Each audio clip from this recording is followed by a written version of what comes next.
शहर की रंगीन रातें पार्ट 2।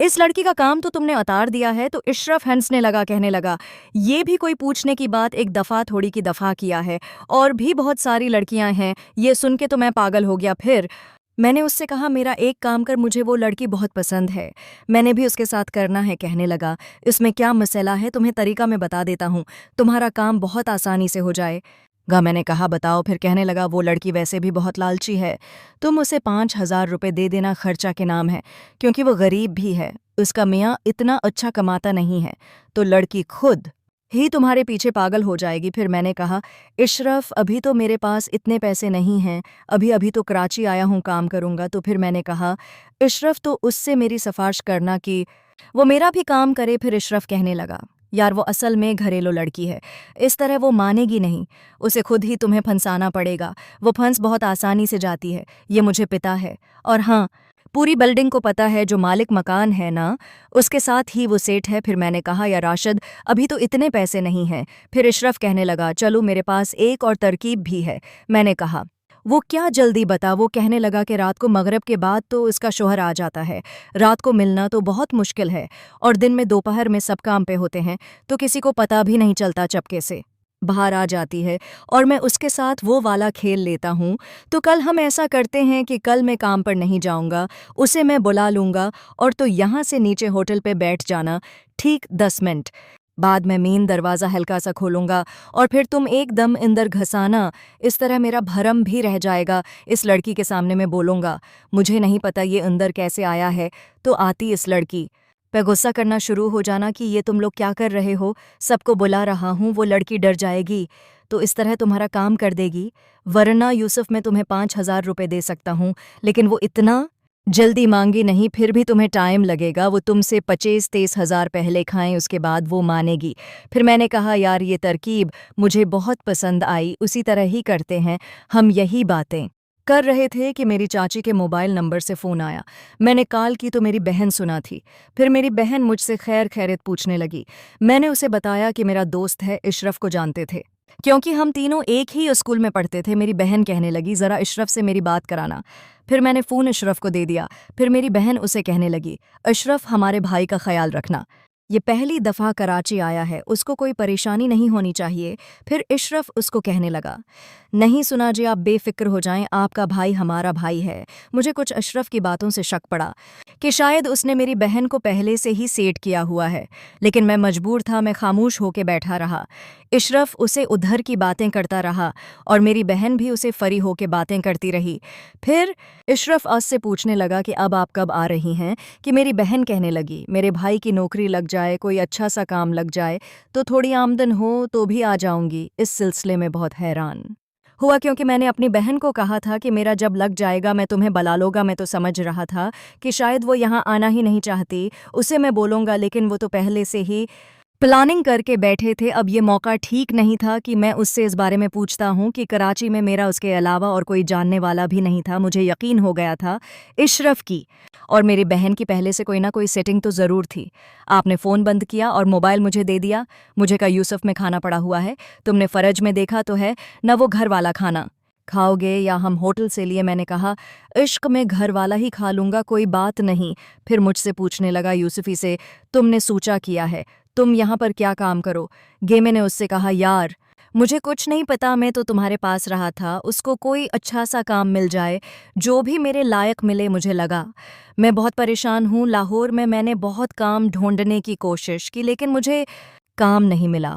फिर उस हफ्ते में लगाया काम करना, मेरे साथ आजा, इलेक्ट्रिशियन का काम बहुत अच्छा है, मैं महीने के 1.5 से 2 लाख रुपए कमा लेता हूँ, मैं घर भी पैसे भेज देता हूँ, और यहाँ पर भी देखो आया जिस रहता हूँ, अकेले घर में रहता हूँ, वरना जो भी यहाँ पर बीच रहते हैं और 4-4 5-5 लोग मिलते रहते हैं। मैं किसी के साथ रहना पसंद नहीं करता, तो मेरा बचपन का दोस्त है, उसी लिए मैं तुम्हारे साथ रहूँगा। फिर मैंने कहा, यार इशरफ इलेक्ट्रिशियन का काम करना भी नहीं आता, मैं कैसे करूँगा? तो मुझे कहने लगा, यार तो बेफिक्र हो जा, मैं तुझे 3 महीने में कारीगर बना दूंगा। मैंने कहा, यार सिर्फ 3 महीने में खाऊंगा कि? उसे मुशरफ कहने लगा, यार तो बेफिक्र हो जाओ, मैं रोज़ के तुझे 1,000 रुपया दे दिया करूंगा, रहना तूने वैसे भी मेरे साथ। है, खाना भी अमल के खा लिया करेंगे, वो अपने घर भेज देना और मैं साथ साथ तुझे का खाता रहूँगा। ये सुन के मैं खुश हो गया, मैं भी तो यही चाहता था। जब से तो मुझे अपने साथ काम ले जा, लेकिन एक बात है, पहले इस लड़की का काम कर दूं कि जब से मैंने उसे देखा है मेरे दिल व जहन पे छाई हुई है। जब तक मैं उसका काम नहीं करूंगा मुझे बिल्कुल सुकून नहीं मिलने वाला। जो मुझे कहने लगा, यार ये तो काम बहुत बड़ा है, उसके लिए तो कल छुट्टी करनी पड़ेगी और मुझे आज ही जाके उसको बोलना पड़ेगा कि मैं कल छुट्टी कर रहा हूँ, वो तैयार रहे। उन्होंने कहा, यार इशरफ कोई बात नहीं, कल की छुट्टी कर ली तो हम काम पर लग जाएंगे। फिर इशरफ मुझे कहने लगा, यार तुम्हारी बहन सुनहा कह रही थी कि वो भी कराची आना चाहती है। यार अगर वो आना चाहती है तो तुम उसे बुला लो। अगर तुम्हारी बहन यहाँ पे आ जाएगी तो हमारे लिए फ़ायदा हो जाएगा, हमारे घर के काम कर देगी, जैसे खाना बनाना होगा, कपड़े धोना या सफाई सुथराई, हमें बहुत फ़ायदा हो जाएगा। या उन कामों में बहुत टाइम लगता है। अशरफ कहने लगा, यार अगर पैसों का मसला है तो मैं कल तुम्हें 20,000 रुपये देता हूँ, तुम अपनी बहन को बुला लो। वो भी मुझे कह रही थी कि मेरे भाई की अच्छी सी नौकरी लग जाएगी तो मैं भी आ जाऊंगी। अब तुम्हारी नौकरी तो समझो लग गई, वो भी बहुत अच्छी खुद का काम है। अब मैं समझ गया कि इशरफ ऐसा क्यों बोल रहा था। अब वो मेरी बहन के पीछे पड़ गया था, लेकिन मैं उसको कुछ बोल भी नहीं सकता था। मैंने कहा, इश्क पूछा तो कुछ मैंने भी यही है, लेकिन मैं काम 1-2 दिन करके देखूंगा। शायद मुझसे ना हो या मुझे मुश्किल है, कहीं ऐसा ना हो कि मैं अपनी बहन को बुलाना वो भी यहाँ के बाद जाए। फिर इशरफ कहने लगा, अरे नहीं नहीं, ये तो बिल्कुल हल्का सा काम है, उस काम में तो मज़ा आता है, सारा दिन गुपशप होती रहती है और काम का काम भी होता है। मैंने कहा, इश्क तो ठीक बोल रहा है, मैं कल ऐसा से बात कर लूँगा। देखो पहले मुझे 1-2 दिन काम करने दो आने के लिए। वैसे भी बेताब है कि लगा, हाँ यार वैसे भी तुम्हारे अम्मी और अबू इंतकाल कर गए हैं, चाची चाचा के घर कौन रहता है, वो तुम्हें कभी तरक्की नहीं करने देंगे, वो तो अपने बेटे को लगाएंगे, न काम पर जा रहा है। मैंने भी यही सोचा है कि मैं यहाँ पे सेठ हो जाऊंगा तो मैं फिर उसको बुला लूंगा। फिर इतने में पता ही नहीं चला, बातों बातों में रात के 10 बज चुकी है। काशफ कहने लगा, चलो यार घर चलते हैं। हम घर आए तो इशरफ के घर पे एक पुराना सा टीम भी था। उसे थोड़ी देर टीवी देखा और मैं वहीं थोड़ी देर आराम से बिस्तर पर लेट गया। फिर मुझे सच कहने लगा, यार यूसुफ अब तो जाके सोचा तो फिर सुबह काम पे चलना है। यार इशरफ काम पे नहीं जाना, मैंने अभी तो तुम्हें बताया था कि कल वाला काम करते हैं। फिर वो लगा, हाँ यार मैं भूल जाता है। फिर मैंने उससे पूछा, यार कोई तुम्हारे पास फिल्म गैर पड़ी हुई है, मैं टीवी में देखना चाहता हूँ। कि लगा है उसमें लगा लो, इसमें देखो कोई होगी। मैंने यूएस भी लगाए तो उसमें 10-12 इंडियन मूवी बड़ी हुए थे। फिर मैंने लगा के देखा। फिर इशरफ कहने लगा, यार थोड़ी सी आवाज़ कम कर दो, मैं सोने लगा हूँ, क्योंकि वो थका हुआ था। तो वो सो गया, लेकिन मेरे दिल व जहन पे वो लड़की को मिलती रही। मैं बार बार यही सोच रहा था कि खुलूस के साथ ऐसा करूँगा वैसा करूँगा। यही सोचकर अब मुझे नींद नहीं आ रही थी और न ही वो भी अच्छी लग रही थी। रात के तकरीबन 3 भी बजों के कब मेरी आंखें, फिर मुझे पता ही नहीं चला कि आप सुबह दरवाज़ा खटखटाने से खुले मीन जागती आंखें मिलते हुए दरवाज़ा खुला। वो लड़की सामने खड़ी थी। आज उसने लाल रंग का जोड़ा पहना हुआ था, शायद वो अभी नहा के आए थे। उसके हाथ में नाश्ता था, 2-3 पराठे थे। उसने मुझे दिया कि आशूरा है। मैंने उसे बताया कि हाँ, वो अभी तक से बाहर, असल में आज काम पे नहीं जाना। तो कहने लगी, हाँ मुझे उसने बता दिया था कि आज की छुट्टी है। मैं समझ गया था क्या आज मेरा काम होने वाला है और मैं बहुत खुश था। नाश्ता ले आया, मैंने टेबल पर रखा और मैंने इश्क को उठाया। मैंने कहा, यहाँ शिफ्ट दिलबंदी ने तेरे लिए नाश्ता भजवाया है, उठ जाओ। फिर वो हाथ होके आया और हम दोनों ने नाश्ता किया, जो कि बहुत ही ज़बरदस्त बना हुआ था। फिर थोड़ी देर में फिर दरवाज़ा बजा। इशरफ के मिलेगा जो सच्चा वही लड़की होगी, चाय लेकर आई हूँ। कि मैंने जब दरवाज़ा खोला दो वाकई वही लड़की इसके हाथ में था, जिसमें 2 कप चाय के रखे हुए थे। वो चाहे मैं बहुत हैरान था, क्योंकि रात में मैं इशरफ के साथ था।